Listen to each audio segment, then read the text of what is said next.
Who dumped a whole truckload of fizzies into the swim meet? Who delivered the medical school cadavers to the alumni dinner? Every Halloween, the trees are filled with underwear. Every spring, the toilets explode.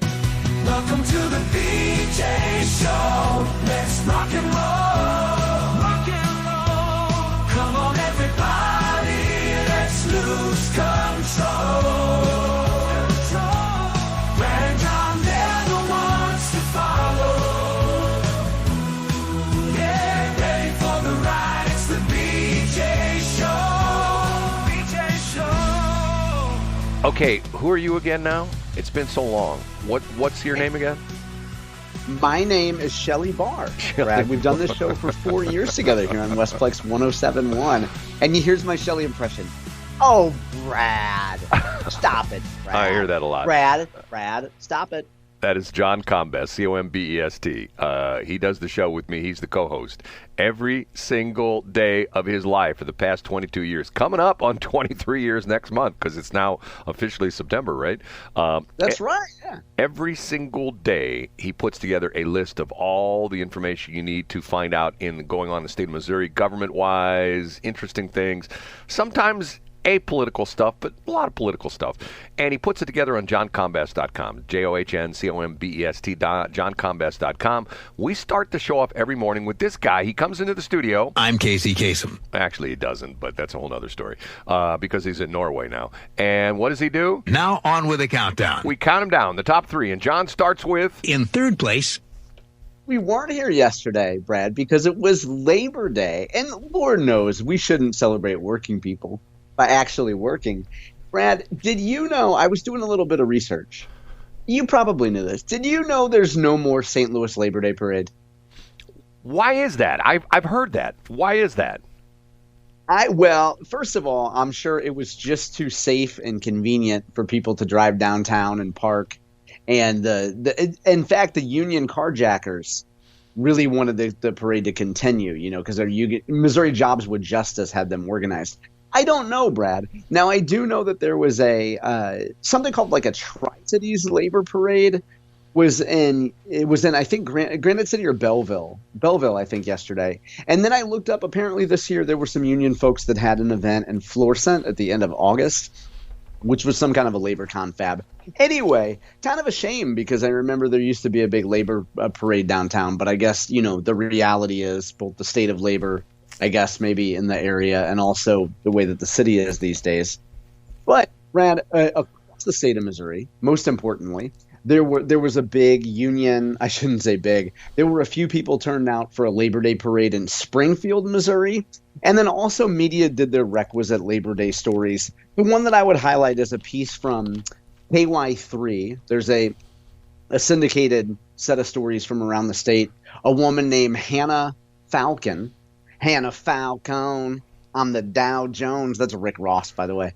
Anyway, Hannah Falcon did a story where she interviewed Dave Cook, who's the leader of UFCW, United Food and Commercial Workers. Anyway, but he had an interesting quote that you'll like, Brad. He said when unions consider who to endorse, he said, quote, "I don't look at the D's and R's anymore." He doesn't even look at the partisanship, Brad.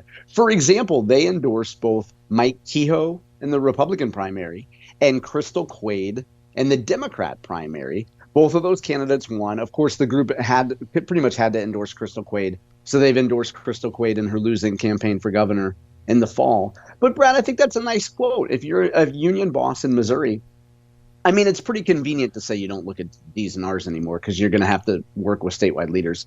But, Brad, unions don't even look at D's and R's anymore. They just look at the policy. Isn't that nice? Well, there was a thing I read over the weekend, and I can't remember. Here, I'm going to show you. I should have taken a note, and I didn't. He was one of the union guys, head union guys, that spoke at the RNC, which was unusual. Was it the UAW guy?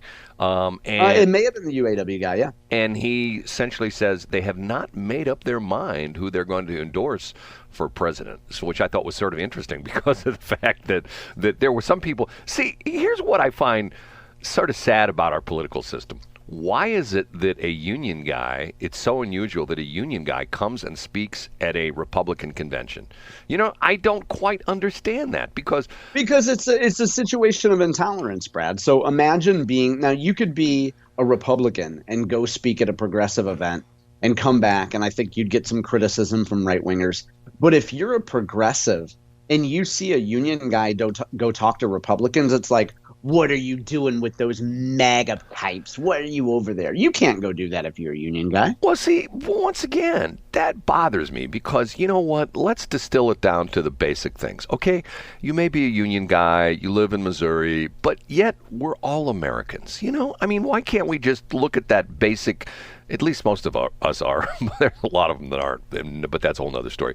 I don't understand that whole thing. And you know what you've been doing, Brad? You've been sitting around listening to our theme song, which, by the way, somebody sent me, a newspaper reporter who shall remain nameless, messaged me last week and said, God, your theme song is a banger. It's so good. And I said, Brad is a magician. Anyway, Brad, it sounds like you've been listening to our theme song over and over. You sound very patriotic today. Well, no, it's just to the point where I don't see, there are enough problems in the world without creating more division. And I listen to the rhetoric that's going on, especially the stuff that came out yesterday. You saw, Joe Biden was campaigning with Kamala Harris. And, the whole, and by the way, she got torched for a new accent. Do you know about this? I heard about this, yeah, because she said one sentence differently in, what was it, Pennsylvania, than she said somewhere else? Well, one guy said she sounded like Foghorn Leghorn, and it's, you go back to the Hillary Clinton thing. Matter of fact, I can't remember which one of the talk shows used to play it all the time, where she goes, I shall not go into that place. And matter of fact, there's an interesting quote of hers that when that is this like sort of, looking into the future, an interesting quote of hers that when she lived in Little Rock, and her husband, Bill Clinton, was the governor. And back then he was accused of, shall we say, dalliances with females. She gave did you ever heard this before?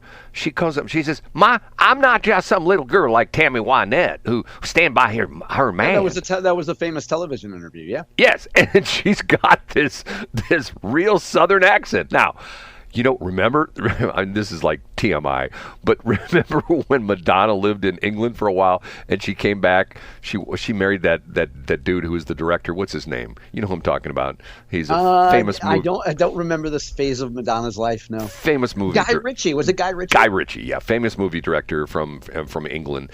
And she came back and she was talking like she just got off the tube in London. You know what I mean? Now, maybe... Like a virgin, touched for the very first time. Yeah, exactly. Maybe that happens. Maybe if you are like a northerner. Matter of fact, I could tell you a funny story.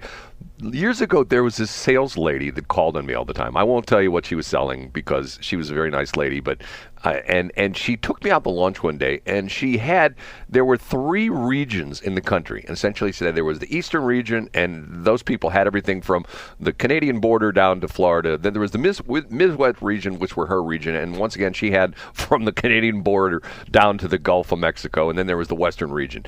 And she talked about the fact that she had 3 different speeds that she gave her presentation in. When she was down in Texas, she slowed it down. Now, let me show you what we got going on here. When she was here in the Midwest, she talked at her normal pace, and when she was up north, she really sped it up. Then she's like a New Yorker, like kind of thing. I'm going like, isn't that interesting? And and I guess it's what is that assimilation? Is that what's called? No, it's called code switching. Code switching. Yeah, you would speak differently to if you went into an urban area and we're talking to a bunch of young African Americans. You might use a different tone of voice than if you were talking to a bunch of geriatrics at a retirement community. Interesting. Okay. Now, for you would just shout, Brad. Thanks, John. Speaking of geriatrics, that leads nicely into story number 2. Which is? Up a notch to number 2. I'm going to give you a famous historical quote, Brad. I don't expect you to get this right at all, so I'm going to set the expectations very low. What's the haps on the craps? Shake 'em up, shake 'em up, shake 'em up, shake 'em. Roll them in a circle of homies and watch me break them with the 7. 7-11, 7-11, 7 even back though little Joe. See, that's code switching. Do you know which famous philosopher said that, Brad? That was a philosopher, or that was a rapper? You're very close. It's O'Shea Jackson, better known as Ice Cube, in the song It Was a Good Day. Let's talk about craps, Brad, and let's talk specifically about the casino. Remember how heartbroken you were last week that the casino would not be on the ballot? Well, it did. It made it onto the ballot. I read that. It did make it onto the ballot. Thanks for stealing the thunder, Brad. On Friday, after we were off the air, a judge said that the casino at Lake of the Ozarks will indeed appear on the ballot, and it appears as though at the first counting of signatures, Jay Ashcroft's office overlooked some valid signatures here in the 2nd Congressional District in the St. Louis and Franklin County area, overlooked some valid signatures. So on Friday, it was announced that the casino will indeed be on the ballot in November, Brad. Great news for you and all other 89-year-olds. Well, not John. Let me here once again. Let's paint the picture. This ballot initiative is put out by what? Bally? Isn't that who? This one is the Bally's one, yeah, because remember there could potentially be 2 casinos in mid-Missouri, but this one is by the Bally's Corporation, yeah. And the one casino is by the Indian group, correct? That's correct, yeah, which has not been approved yet, and as we learned in talking about this on the show, only the feds can approve that. If the feds, because it's Indian ground, if the feds say yes, you can do this, Missouri doesn't even have to approve it. That's so weird. I mean, go back and read the Constitution. Go back. The interesting part of this whole situation is if you are a constitutional scholar, and I'm not a constitutional scholar by any means, but I probably know a little bit more than the average person. I actually know there is a Constitution. But if you know the Bill of Rights, do you know what the purpose of that was for? No, I have no idea. Well, the original 13 colonies, there were a lot of the colonies that were very, very, very concerned that the federal government would become all empowered. In other words, they were afraid that the federal government essentially would turn into like the King of England again, that there would be a king appointed and we would be back where we started from, at least the colonists who fought the Revolutionary War, and they didn't want to have, some monarch, and they wanted to have essentially state rule. And to essentially, satisfy them, because this is the Constitutional Convention, they put in the Bill of Rights, which we know is like Amendment 1, Amendment 2, et cetera, et cetera, et cetera. And that was essentially to guarantee the states that they had more say-so over, what happened. Now, flash forward to, 250 years later, or coming up in 250 years later, the federal government just quashes everything. You know what I mean? I mean, if you can't do this, you can't do that. Why? Well, it doesn't have anything to do with the state. It's the federal government that comes down on this. And essentially what you're saying is, here's a situation where the Indians, and this is due to, I would guess, some different pacts that were, treaties and things like that were signed back in the day, back after. Yeah, I think so, yeah. So they have so all the Indian casinos in the country are essentially regulated by the federal government. Is that the way it is then? Yeah, I think so. I'm not an expert on this, but I do remember reading that as long as the feds say that the Indian group, the Osage Indians, can have a casino here, it doesn't require Missouri voter approval. So this is a statewide ballot to essentially approve another casino, which would be the Bally's Casino down at Lake of the Ozarks then. Correct. Yeah, and it will be apparently between the Bagnell Dam and the Missouri River. There's an area there, so I can't picture in my mind exactly where that is, but that's where the casino will be. Are you some good options, Brad? Go ahead. Are you a big lake guy? Yeah, we've talked about this before, and no. I tell people that I've been to. I can tell you how many hours I've been at Lake of the Ozarks, and people go like, "What?" I go, "Well, I went for this meeting, I was there maybe a total of 32 hours over the course of like maybe 5 or 6 times I was there." What is it about the lake that just doesn't draw you? Or is it just you've told the story several times about your son is on the lake. You're just not a lake. You're just not a water person, right? Well, no. My oldest son has a place down in Pensacola where... Yeah, that he could go out and in so many minutes he could be in a boat and be in the... Well, in his backyard. Yeah. He can walk out his back door, walk across his back lawn. He's got a deck in his backyard, and he's got a boat there, and he can get in the boat. And first off, he goes down some little...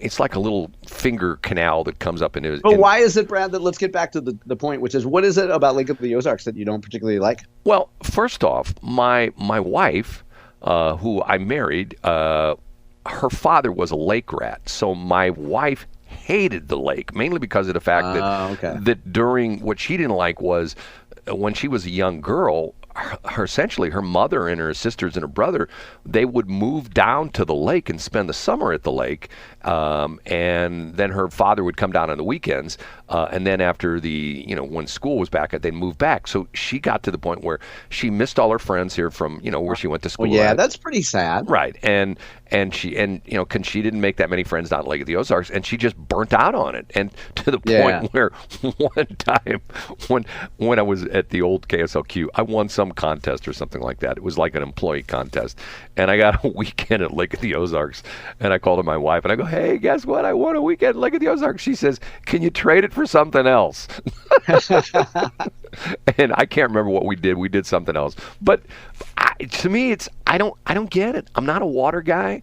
That's not my lifestyle. It just is not. Yeah. And I know people. For some people, it's a nice escape. And it's escape from 9 to 5. If I had a place down there, like I would fish down there. I wouldn't go around on my boat and whatever, but I'd enjoy fishing down there. But that's about all. See, I'm not a fishing guy either. So anyway, okay. Neither here nor there. If the world were like me, it would be a boring place. Last but not least, the number one. A national and, in fact, perhaps international controversy based in Missouri that we haven't talked about yet on the show. Have you seen the headlines about Brittany Mahomes and Donald Trump? I see this go back and forth, and I read the couple paragraphs, a couple of the articles, and I go, okay, this is like a nothing burger. You know what I mean? It's just sort of like, okay, whatever. It seems like it, but it would seem like it. So for folks who don't know, Donald Trump had posted on Instagram essentially his platform, his agenda, and Brittany Mahomes, it appears, who has control, it appears, of her own personal account, hit the like button on Instagram. And I'm sure most people are familiar with Instagram. If not, you're familiar with Facebook, of liking something. And if someone you follow or someone, I guess, with enough follower count likes something, you can see that post is favorited or liked by somebody. And so when Brittany Mahomes, wife of Chiefs quarterback Patrick Mahomes, of course, liked this post from Donald Trump, people got mad. People said, how could you? All this stuff like that. She then went on to post to her Instagram stories, which is the same concept as Facebook stories, of the fact that, if people are obsessed about who someone likes in politics and are that angry about it, then they're disturbed, etc. So it became a bit of maybe a tempest in a teapot. For what it's worth today, the timely piece of it today is that Tony's Kansas City, Tony Bateo over in Kansas City, you can read him at tonyskansascity.com, mentions the fact that Patrick Mahomes wants nothing to do with the political controversy. And Tony's headline is, Patrick Mahomes downplays backlash against MAGA Brittany. And Tony quotes a piece from he links to the Mirror over in the UK. And a lot of these British newspapers that cover American celebrities have been all over this too. And that their headline was, Patrick Mahomes shows love for wife Brittany after Donald Trump controversy. So in short, Brad, you have one person in the public eye of a handful of people who've supported any kind of, or have shown any sort of support for Donald Trump. And some people on the left choose to have a hissy fit about it. And Patrick Mahomes, who, by the way, the Chiefs season starts in 2 days, doesn't seem eager to wade into this controversy. Well, you know what? I think he's done a good job at being sort of a down the middle kind of guy. And I think to a certain extent with him and Travis, all the endorsement deals they have, I think they've essentially had the sit down talk with their agent, essentially. Now, look, you can't do that. You know what I'm saying? Yeah. Or you shouldn't, or it doesn't make sense to do it. Right. This is not what you should be doing because, and it's so polarizing. There was a time when you can say you supported Ronald Reagan, and pretty much everybody did. But what's interesting is if you follow the polls, and I read some stuff over the weekend, all the crazy stuff that's happened. Joe Biden's, in, then he's out. Kamala Harris is in. Donald Trump almost gets killed by a sniper. And yet the polls haven't changed hardly at all. It's to the point where... And then we talked about that last week, Brad. Most people have their minds made up. And the little things that many of us obsess about aren't going to change people's minds. My only quibble, Brad, is that as documented by the great Rush Limbaugh in his series of books, at the time, Ronald Reagan, there were a lot of Hollywood celebrities who were bashing Ronald Reagan left and right. Your point is well taken, though. It was much more common 40 years ago, which is when Ronald Reagan was president. It was much more popular 40 years ago for somebody to come out and support or show up at an event for a politician and not be quote unquote canceled. Right. Well, that's what social media has done, to the point where, to the point where, just like you say, she likes something, she hits a button, she hits a button on her computer, or she hovers over something and hits, enter, and oh my God, it's controversy. I mean, think about that for a minute. Think about how crazy things have gotten. Okay, we have to take a break. Thanks for checking out the Brad and John Show podcast. This segment of the show is brought to you by John Combest's book, Stalking, Harassment, Internet Trolling, A Guide to Recovering and Rebuilding After Online Attacks. It's a great reference if you've ever been the unfortunate target of a social media attack. It's available on Amazon. Just search John Combest. That's Combest, John Combest, and the book will show up in your search results. Now it's time for another segment of the Brad and John Show. Can you handle it?